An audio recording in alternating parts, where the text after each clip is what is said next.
Now, there used to be a time where minivans, such as this one right here, were relegated to being uncool vehicles, soccer mom vehicles even. But let me give you a hot take. I think minivans are soon going to replace crossovers and SUVs as the default family car. Hear me out. What's going on, guys? Roy Robles here from Zigwheels.Ph, and today we'll be reviewing this one right here, the 2025 Kia Carnival SX Turbo Diesel.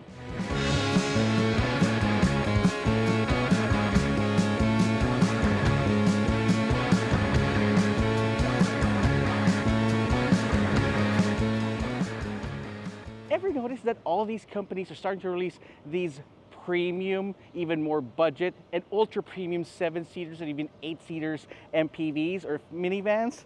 This one just might take the cake to be on top of the heap. Let's start with the design. Now, with this facelifted model that was introduced in the Philippines last year, a lot of people were shocked, just shocked with how boxy everything looks. And look at this huge grille right here. It's like it could just swallow up every other car on the road like a blue whale. I mean, this is definitely one thing that you wouldn't want to be behind of in a dark highway right behind you. You got these LED DRLs right here on the side. You got these projector headlamps right here that pretty much matches all of Kia's lineup in the Philippines right here, from the Kia Sonet and even the EV6 and EV9. Plus, you've got these cameras right here in the front that works with the 360-degree camera system. This pad right here, this sensor that works with the advanced driver assist systems and sensors all around. Now, if you want size and space, the Kia Carnival definitely has that in spades. See, I've been walking this long and I just reached the edge of the vehicle. The Kia Carnival is definitely longer than pretty much all of the mid-sized SUV and even most mid-sized SUVs, I mean, not mid-sized SUVs, full-sized SUVs in the market here in the Philippines. And it shows right here on the sides. Those 19-inch alloy wheels, by the way, it has that two-tone look. It looks pretty boxy as well. Again, you won't notice those are 19 inches because of the overall length of the vehicle. You got 162 millimeters of ground clearance in the diesel variant, but with the hybrid variant, it's 172, probably giving it enough space to fit in that battery. But when it comes to MPVs or minivans, you definitely don't need a lot of ground clearance because you need it for practicality and ease of entry. If you have a MPV or a minivan with a high ground clearance, it's going to be hard to get in and out. There we go. Oh, by the way, I just demonstrated this nifty little automatic sliding door right here, which adds just a little bit of flair to the overall package of the Kia Carnival. Now, right here with the D-pillar, it has this interesting looking design package that kind of gives a little bit of Aquaman vibes, if you ask me. It looks like a belt that adds a little bit more contrast to the overall look, overall feel. I mean, if this were blacked out, it pretty much look like you have a freezer or a refrigerator on wheels. Now, as if the Kia Carnival isn't long and wide enough, right here, this LED light bar that runs across the rear of the car actually gives it a little bit more, a little bit more of that illusion that it is a lot longer than it is. It has these tail lamps that mimic the design package of the front end, except of course you don't have a huge gaping grille right here in the back. Instead, you got this new Kia badge right here. Kind of looks very futuristic and very modern. The Kia Carnival badge and nothing else. You won't have any indication whether you're driving the SX, the EX, which is the entry-level Kia Carnival, except of course for smaller wheels, or even the hybrid, because they all look the same on the outside. The hybrid would probably have a green plate. That's going to give you, that's probably the one thing that the hybrid has on top of the diesel, because when it comes to performance, well, we'll talk about that later on. You got a chunky spoiler on top, and if you notice one thing missing, you don't have a rear wiper. Nope, it's actually located right here underneath, tucked under the huge spoiler. You got a shark's fin antenna up there, you got reflectors on each side, plus a rear fog lamp. You got this huge power tailgate right here in the back. It opens up quite nicely, giving you access to this cavernous space right here in the back. Wow. I mean, when I say cavernous, I really mean cavernous. I mean, you got I got space for all my bags right here. And because of this low loading height, if you have anything that you need to carry in, it's going to be easy to put in right there. A few nifty items right here is this cabinet on the side. So if you have anything loose like this, my rags here, some cleaners and all that, you just put it right there inside. There's a shelf on top, makes things a lot tidy. And if you need even more space, you can actually fold these third row seats down in a 60-40 split configuration. In order for you to do that, you pull on these latches right here on each side and then push them right down to the floor. That's the thing that I've been saying about these modern MPVs and minivans and even some mid-sized SUVs. Instead of having the seats or the third row seats fold up in a way or tumble forward, people have got to think of a way to make things a lot easier. And I can actually fold these down with a single hand. Plus, it's flush against the floor of the car. A couple of things, that's a couple of advantages of bringing a unibody design over a ladder-on frame. And that's why I think carrying or driving around in a minivan will be more practical if you're thinking about, ferrying your family around, your friends, or actually buying some stuff from the grocery store for a 2-week haul. Oh, in case you're wondering, yes, there is a donut spare tire right there in the back. A few of the things that you would probably want to choose the diesel over the hybrid. So here we are inside the Kia Carnival. So one thing about the Kia Carnival is that once you open up the driver's door, the front seat actually pushes back to give you enough space to get in. And you got memory seats right here so that you can customize your own driving position once you get in. Because a lot of people want to drive a little back, a little forward, and all that jazz. I myself want to drive a little relaxed way back right here, especially for a cruiser like this one. You want to make sure that you are relaxed but focused while you're driving. You got this leather steering wheel here, complete with all the buttons that you're looking for, nothing blank there. You got your adaptive cruise control settings right here, and your media control and call buttons on the left. Plus you've got a custom button right here as well, so that you can actually just access whatever you need. I myself, I'd like to use that as a 360-degree camera button, although you can find that right here in the middle, but more on that later on. We've got a huge touchscreen infotainment system in here in the middle. One thing about this facelifted model is that you have this huge indicated island that actually connects both the digital display with the huge touchscreen infotainment system, giving you this illusion that you've got a huge touchscreen in the middle, although those are actually two displays for your viewing pleasure. Right here you have this very legible, even though it's a digital gauge cluster, it still is very legible, and it changes as soon as you hit drive mode. So it goes red for sport, and then goes back to gold for smart, green for eco, and again gold for normal.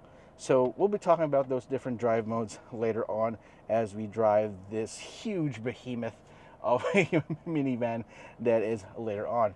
Now, one thing that my favorite part about the Kia Carnival is that you've got this bar right here in the middle. Now, we already did the first look about this, but this is the first time I've actually experienced this, and I can give you my thoughts about it. Now, this thing here is actually a very contextual, try saying that 3 times fast.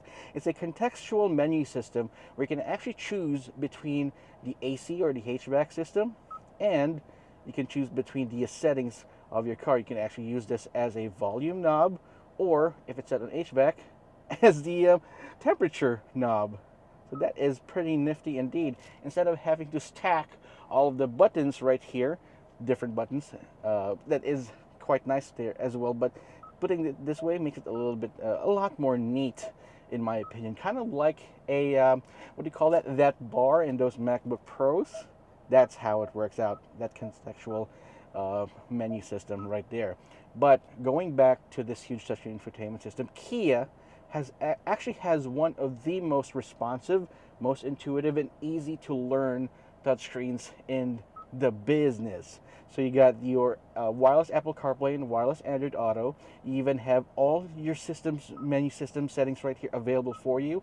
You have your advanced driver assist system menus, user profiles, themes, layouts, very customizable. And if you don't feel like listening to music, you can actually access this these nature sounds while you're inside. I was driving this car once at night and I forgot to actually connect my phone to it, and this thing automatically played these nature sounds like in a forest. I was actually wondering where those cricket sounds are coming from and those rustling leaves. It was actually from the entertainment system right here. And once you shut the car off, it gives you the classic Kia theme. Trust me, once you get used to it, it's gonna ring in the back of your head like an earworm. It is crazy, and you're gonna associate that tone with Kia. Pretty smart. The steering wheel is adjustable for both reach and rake. So yes, achieving your optimum driving position is easy in this one. There you go. So you got these buttons right here. Remember, I told you you can actually open up the buttons right there. I mean, the sliding doors right there on the side through here as well, and you can lock all of them. So you got power door off, which means you can actually turn it off in case one of your passengers wants to open the door. They won't be able to do so because at the same time you are on drive, you're on power, but you can just turn them off pretty neatly. This huge center console, this center stack right here, it pretty much looks like, it seems like I'm driving in a yacht. This is like, this is all these designs, these cubby holes right here, this wireless charger, which is only available on the SX package, by the way, SX diesel and SX hybrid. There's a wireless charger there, plus more of the here, check this out. You got two USB-C ports right here. By the way, this has no USB-A ports. I thought that transitioning to USB-C would be a good thing for me, but apparently there are a couple of gadgets that still require USB-A, and it was a bummer for me not being able to find USB-As in this car, so I had to use my my mini charger on this. So be careful what you wish for, right? It's pretty much contextual because you can choose the first USB-C port to either fast charge or charge and use it as a wired Apple CarPlay, wired Android Auto. You got your electronic parking brake, automatic brake hold, your drive mode selector, and my favorite part, you got cooled seats. And you can actually control the seats of the passenger right here on the side, so you can move that right there if I want to annoy Kent, as it is. It's trying to hold the camera, but anyway, sorry. Anyway, yep, you got all the stuff that you need inside, and I haven't even touched on the design of the dashboard. It's straightforward. It looks like crashing waves right there on the top, and yeah, soft touch everywhere. What more can you expect for a family minivan such as this one? You got two sunroofs. You don't get a panoramic sunroof, but you get two sunroofs right here. You can manually close the shutter like that. There. In the EX, you don't get a sunroof, but here you have a couple of more of these niceties available. Wow. Anyway, this is a feature-packed minivan. It's a feature-packed MPV large minivan, this right here, and I haven't even gotten to the second and third row just yet. You know what? Let's check them out and see what was available for us. All right, if there ever was a business class or first class seat on any vehicle, I think I've found it. These seats are hecka comfortable. You have these leg rests right here, pretty much like an ottoman, like a lazy boy, without the massage function, of course.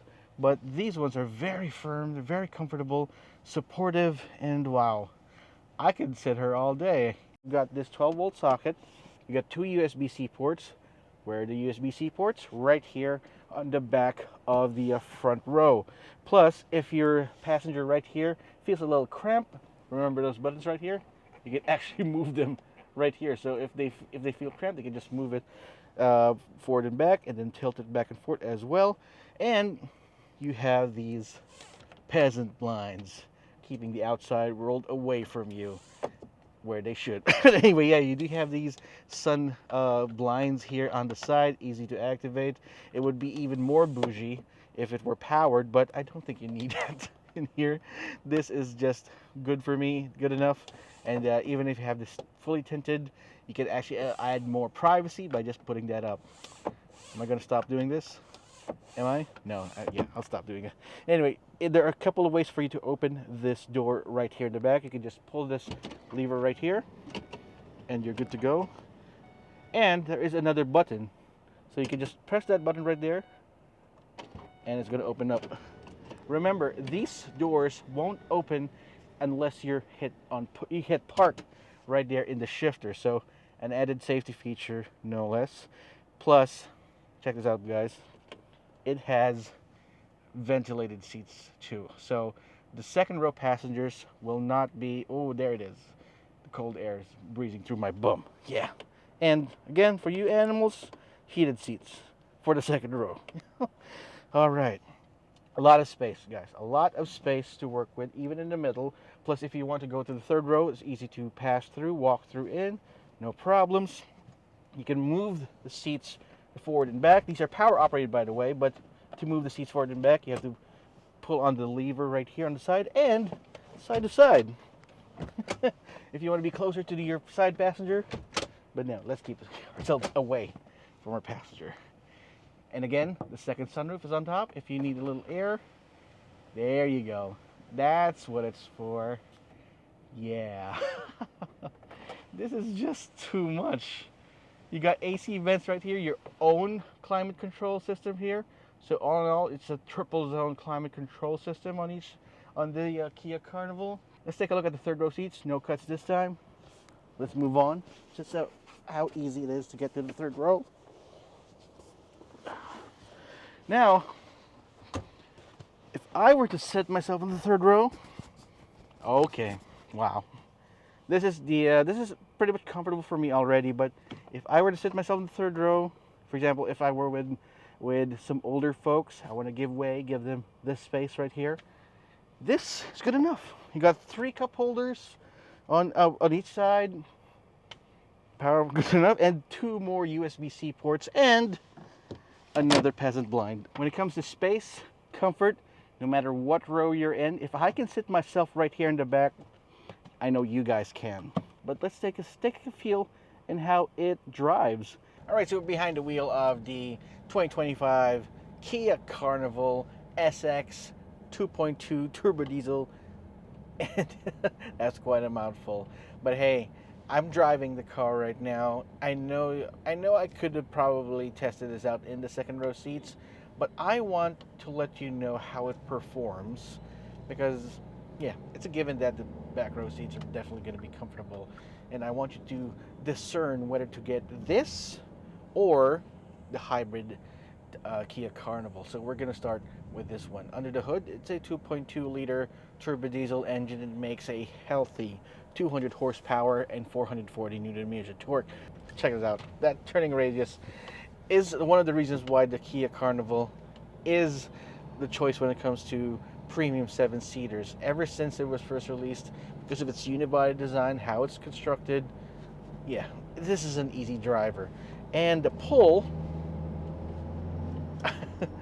it's not going to be like racetrack or race car fast, but it is adequate. And that adequate sound, that adequate part of the equation is what you're looking for in this anyway. You don't want to be too fast to startle your passengers. You don't want to be too slow that you can't climb an uphill. But this is definitely the Goldilocks that you're looking for. Putting the power to the front wheels, an 8-speed automatic transmission. No DCTs, no CVTs.